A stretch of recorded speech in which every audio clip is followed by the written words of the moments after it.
Okay. My name's Kim Bender. I'm from the Graduate School of Social Work at the University of Denver, and I'm really excited to be here to facilitate this session today. It's our second annual Brief and Brilliant session. I'm going to introduce a little bit of background on this. We're in a time when the value of research in higher education are being questioned, where science and evidence are restricted words at the CDC, where our recent tax policy threatened the financial support that our PhD students receive, and where the NREP registry, which translates evidence for practitioners to choose interventions, was recently removed from the budget and hasn't been updated in 3 months. So in short, social work research is being questioned for its value, and in some cases it's being dismissed. And I want to propose in part that we're to blame for that. There's this huge divide between what we know and learn and what we share with those who can use that information for action.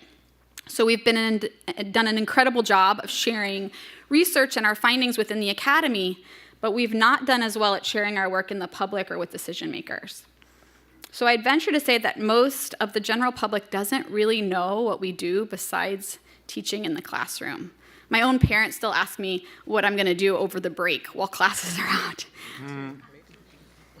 And a national survey by the Pew Research Center found that while 72% of Democrats agree that higher education has a positive impact on the nation, only 36% of Republicans think that, and overall, only 55% of the people in our country see the value of what we're doing. And I think there's a number of reasons why we're a little hesitant to share our work in the public sphere, and one of them is that we haven't really been trained to do that well.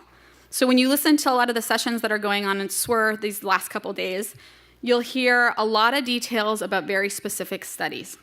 We spend a lot of time talking about our methods sections. We talk about the psychometric properties of our standardized measures, and we talk about our analytic techniques and our odds ratios, and we use a lot of bullets, and we use a lot of words and a lot of numbers, and we share a lot of limitations about all the ways that we're not sure that this is the final decision about the work, and the public's not all that interested in all of those details. They're interested in more fluid, engaging material. They're interested in the people and the communities that we're studying with. They're interested in boiled down, take-home points, and they're most interested in the implications of the work, the so what of what we're studying. So on one hand, we've tried to develop studies that very slowly and methodically, where one builds off of the other, and it's very important to us to contextualize our work with lots of empirical evidence that came before us. And the public is on Facebook and Twitter and YouTube, and they're learning about current events through memes and sound bites. So in many ways, the training to create peer-reviewed papers and conference presentations doesn't prepare us very well for engaging the public about our work. Another reason I think people might not want to do this is because they think it's just not for me.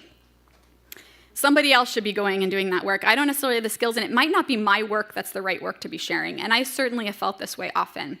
I study a really small population relative to other groups. I study youth who are experiencing homelessness. And I used to think, well, maybe my job is to study them really well, to share that work with other researchers so they could build on that research, and then to develop interventions and test them in order to address their needs. And I kind of reluctantly decided that it was maybe okay that most people didn't care about the population that I cared about. And then 2 years ago, I was invited to give a talk that's similar to the ones that you're going to hear today, and it kind of changed everything for me. I was given 10 minutes to share one idea about my work, and I could use my own work and other people's work, and I could comment on current policies and current events in order to talk about that work with a more public audience. And from that talk, afterwards, I just elicited this incredible connection to administrators out in the community, people in schools, other colleagues from across campus who are interested in the ideas. And so it opened up my opportunities to collaborate with people because I'd made my work more accessible to them. And I received one email that really stuck with me, and I saved it in my personal box on my email because I was like, I want to hang on to this for someday. And it was from an associate professor from Russian, which could not be more removed from what I study. And he shared this really nice message about having attended my talk. And at the end, he said, it really made me think. And I was like, wow, there's not like a better compliment that you can get as a scholar, right? That you've like helped someone expand their way of thinking about a population or a community that you really care about. And I realized for the first time, maybe it's my job to make other people care about the topic that I'm studying. And by creating care and interest in the community, maybe I create more public support for the progressive social policies that I care about, or the programs that I think should be implemented. So when we don't share our work more broadly, we not only silence our own voices as researchers and scholars, but we also silence the needs and the power of the communities that we work with. So the information and knowledge that we create may never reach those who vote for a certain social policy or who donate resources for the social causes that we think are important. And it may never reach decision makers who are trying to make informed decisions. Translating our work through social media and popular media and blogs and op-eds and tweets and talks like the one that our colleagues are going to give us today should be vital parts of our work. A good example of this public-facing work is a recent coalition action by the students and alumni and faculty at USC School of Social Work. So in response to an incident at their campus, they have created a coalition and they've created a really clear message that they're putting out through social media, and it's one that I think we can all get behind. And it's in the context of the Me Too movement that's happening all over our country, and it creates an opening for us as social work scholars who care about issues of power and oppression to engage our research and our scholarship into this discussion. There's a few simple ways that we can all start to make our work a little more accessible. You can ban the bullet.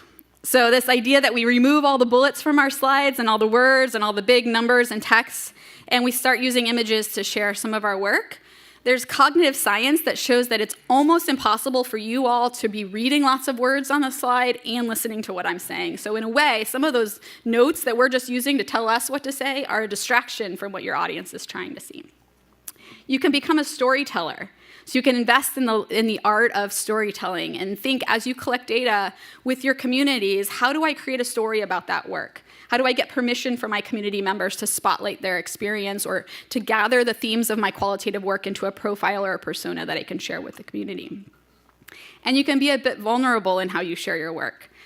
Give ourselves permission to share why we're passionate about the topics that we're sharing, how we emotionally connect to the issues that we're studying. So while this can be really challenging and sort of stretch us as scholars, it's helped me to identify for myself what are the common themes that are running across all my work, and why is it important for people to know about?